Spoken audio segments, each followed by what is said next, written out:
Hi everyone, I hope you're okay, and I hope that the videos we keep uploading are helping you out. On this video guys, we'll be focusing on how does pressure influence the reaction rate. Please note that guys, the other factors that influence the reaction rate have their own video. So on this video guys, I'm just going to focus on the influence of reaction rate with the pressure. Okay, we are told that learners use the Haber process in a closed container to investigate the influence of pressure to the reaction rate. The balance equation for the reaction is given below. Yes, it's a reversible reaction and it's exothermic.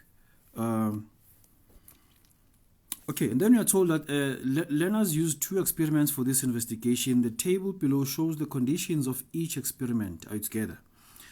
Since guys, we are dealing with pressure, sometimes the examiner will not be explicit that they are increasing or decreasing pressure.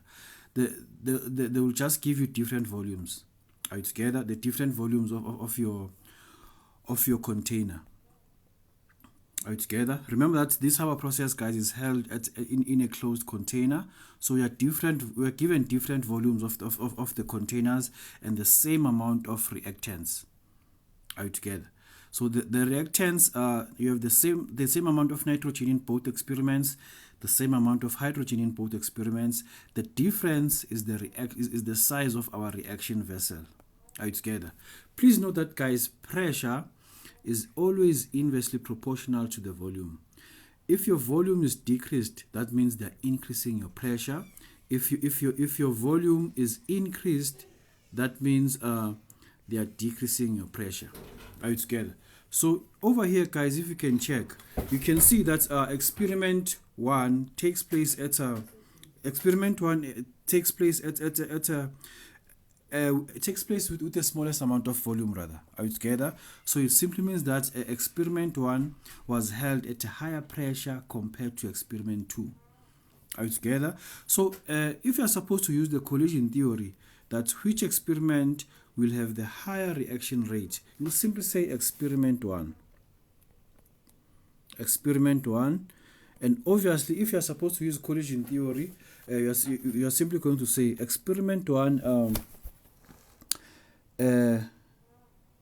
has, or simply say in experiment 1, the pressure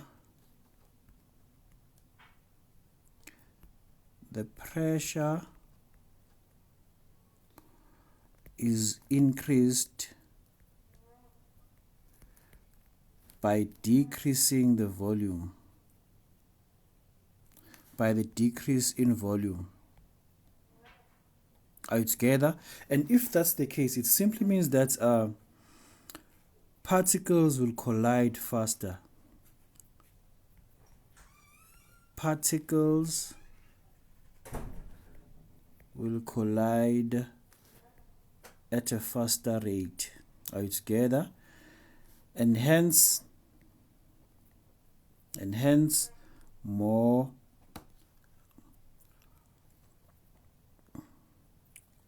effective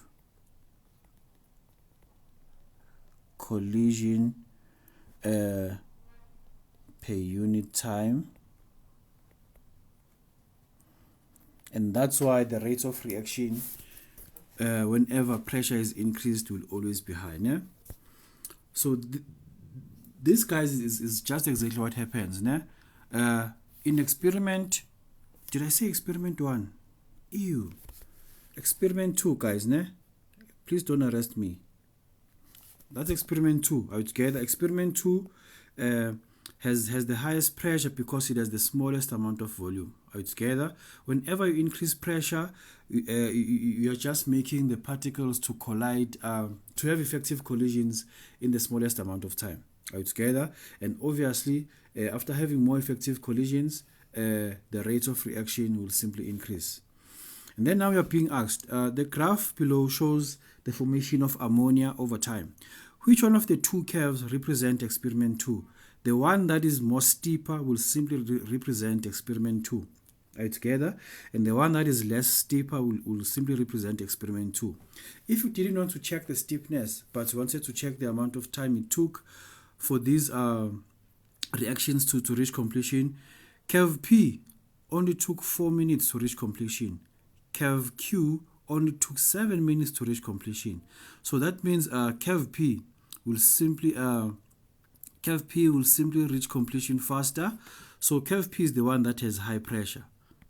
So experiment 2 is represented by curve P, and then experiment 1 is simply represented by curve Q.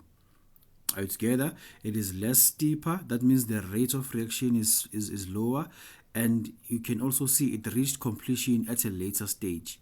That means the formation of ammonia took 7 minutes in experiment 1. However, the formation of ammonia took 4 minutes in experiment 2.